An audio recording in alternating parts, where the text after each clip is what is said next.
Bem, pessoal, Secretaria do Ministério da Saúde já está recomendando o uso de máscara para algumas situações. Eu vou explicar direitinho para vocês, né?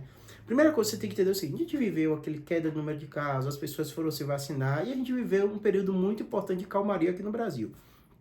Mas todo mundo anunciava que a pandemia não acabou, o OMS não tirou o estado de pandemia, no resto do mundo estavam surgindo novas subvariantes e estava todo mundo preocupado com o inverno lá na Europa. E é o que aconteceu, era o cenário esperado.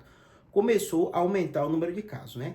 Na Europa e nos Estados Unidos, na grande maioria das vezes, não teve mudança drástica, não teve lockdown. Tirando a China, que teve uma política que eles chamam de Covid-0, que fizeram um monte de coisa, lockdown, isso aqui, o resto do mundo não fez. A maioria desses países não voltou ao uso de máscara, nada disso, geral, né?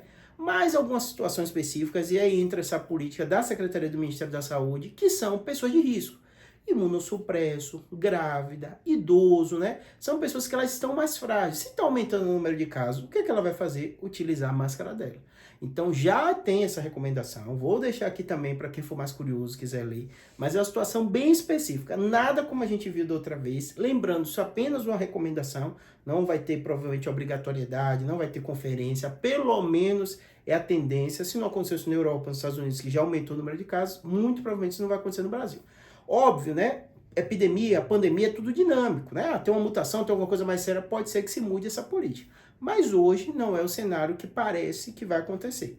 Mas já começam a surgir medidas para o cenário que a gente vive. Então, grupos específicos mais frágeis já começam a se recomendar a utilização de máscara, tá bom? Lembrando, mais importante de tudo isso, que o Ministério também reforçou, é a necessidade de ser tomada dose de reforço da vacina contra a Covid. O ministro da Saúde falou que são mais de 60 milhões de brasileiros que não tomaram a primeira dose de reforço, mais de 30 milhões que não tomaram a segunda dose de reforço. Essas são as medidas mais relevantes. A vacinação.